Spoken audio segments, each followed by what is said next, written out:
Abi sana kurban olun, ağlama. Yaram derinden kaderin dağlama. Beni sırtımdan vuran bu hayata ben inandım, inanma bel bağlama. Ben inandım, inanma bel bağlama. Beni sırtından vuran bu hayata ben inandım, inanma bel bağlama. Ben inandım, inanma bel bağlama.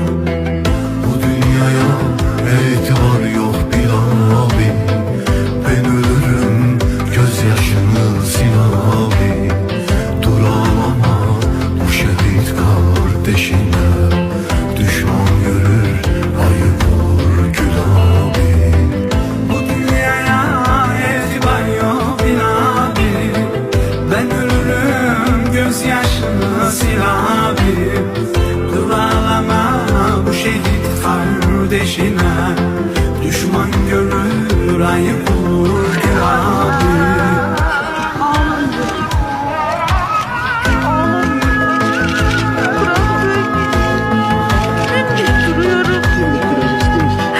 Dimdik duruyorum, kurban oldum.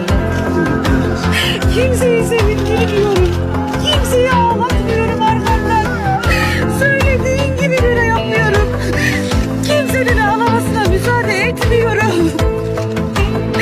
Biz seni onurunla, şerefinle uğurluyoruz.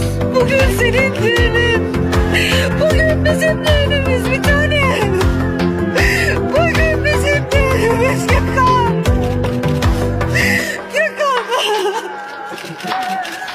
Abi ben şehiden üzümün olsun.